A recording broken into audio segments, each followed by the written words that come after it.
আমাদের দেশের চলমান গণতন্ত্র, পার্লামেন্টের তর্ক বিতর্ক, বহুদলের নির্বাচনের অংশগ্রহণ, অবাধ নির্বাচনের ব্যবস্থা প্রমাণ করে একটি দেশে যদি জনগণের অধিকারকে আমরা প্রতিষ্ঠা করতে চাই, তাহলে অবাধ নির্বাচন এবং বহুদলীয় গণতন্ত্র ছাড়া জনগণ তার অধিকারকে প্রতিষ্ঠা করতে পারে না।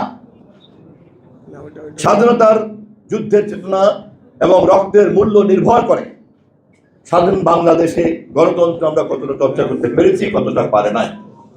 দুর্ভাগ্য,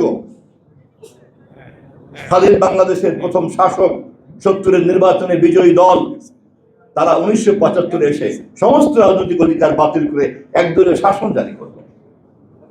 কিন্তু আমরা তাকিয়ে তাকিয়ে দেখলাম 25শে মার্চ দিক নির্দেশনাবিহীন যেই জাতিকে শহীদ রাষ্ট্রপতি জিয়াউর রহমান যুদ্ধের নিশানা নির্ধারণ করে দিয়ে নিজের জীবনের ঝুঁকি নিয়ে বিদ্রোহ ঘোষণা করে স্বাধীনতা যুদ্ধের ঘোষণা দিলেন, ঠিক একই মনোজগতের কারণে, একই দেশের প্রেমের কারণে, একই মানবিকতার কারণে 1975-এর 7ই নভেম্বরের পরে ধারাবাহিকভাবে 1979-তে এসে আবার বহুদলীয় পার্লামেন্ট তৈরি করলেন সেই জিয়াউর রহমান।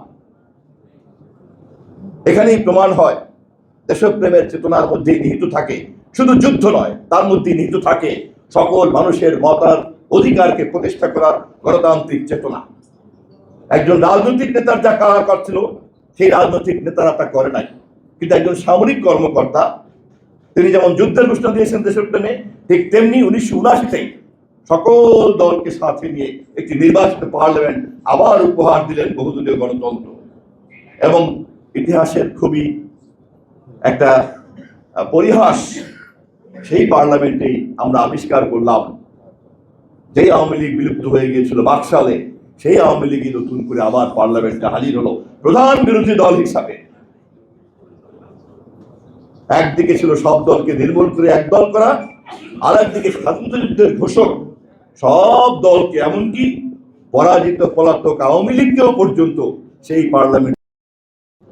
শহীদ জিয়ার সেই গণতান্ত্রিক রাজনৈতিক ধারা, বেগম খালেদা জিয়ার 91-তে লাগাতার ভাবে সংগ্রাম করে ভোটাধিকার আদায় করে নির্বাচিত প্রধানমন্ত্রী হওয়া, এবং এবারে দেশনায়ক তারেক রহমানের আবার নির্বাচিত প্রধানমন্ত্রী হওয়ার যে ইতিহাস, এই তিনটি কিন্তু একই যোগসূত্রে বাঁধা। কখনোই কোনোখানেই কিন্তু এই তিন জায়গাতেই তিন রাষ্ট্রনায়কের উত্থানের মধ্যেই কিন্তু বিরোধী দলকে নাকচ করার কোনো কথা বলা হয় নাই। আজকেও আমাদের মাননীয় প্রধানমন্ত্রীর সংসদ তৎপরতা, সরকার তৎপরতার মধ্যে তা কিন্তু বারবার প্রমাণিত হয়। অতএব অতীতের ভুল সংশোধন করার জন্য, অতীতের যে কোনো ধরনের বিভ্রান্তিকর আইন লঙ্ঘনকারীদেরকে আমরা অবশ্যই সাজার আওতায় আনবো। কোন অপরাধকে আমরা তামাদি হতে দেব না। আমরা প্রতিটি ঘটনাকে আইনের আওতায় আনবো, কিন্তু আইনের বাইরে এবং ইতিহাসকে বিকৃত করার কোনো কাজের দায়িত্ব আমরা গ্রহণ করবো না। আমরা মনে করি না এই দেশ আমাদের শুধু একা, আমরা মনে করি এই দেশ সকলের।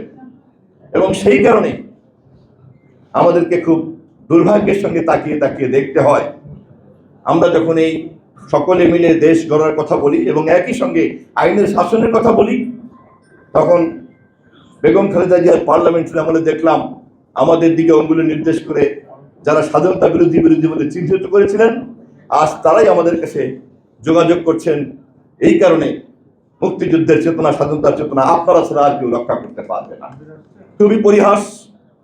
আবার সেদিন যাদেরকে দেখেছিলাম স্বাধীনতা যুদ্ধের বিভ্রান্তিকর ভুল পদক্ষেপের কারণে রাজনীতি থেকে ছিটকে পড়ে গিয়েছিলেন, রাষ্ট্রের নাগরিক হিসাবে মৌলিক অধিকারের নিশ্চয়তা দিয়ে সেদিন যাদেরকে আমরা সাংবিধানিক রাজনীতির মধ্যে জায়গা করে দিয়েছিলাম, আজ তারা আবার আমাদেরকে চিহ্নিত করার চেষ্টা করেন আমরা নাকি ভুল করছি।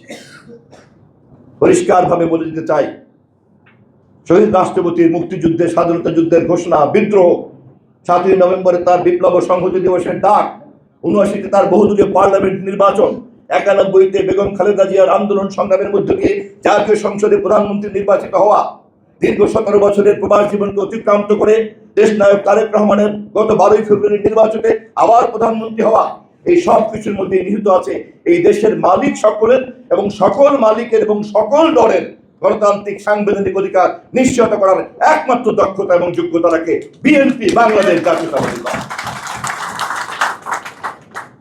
এবং সে কারণেই শহীদ জিয়ার যুদ্ধের দেশপ্রেম আর দেশে সকল দলকে সাথে নিয়ে গণতন্ত্র প্রতিষ্ঠা করা এবং তার প্রাতিষ্ঠানিক রূপ দেওয়ার যে চেতনা, এই দুই একই মুদ্রার এপিঠ আর ওপিঠ এবং একে অপরের অনিবার্য অংশীদার।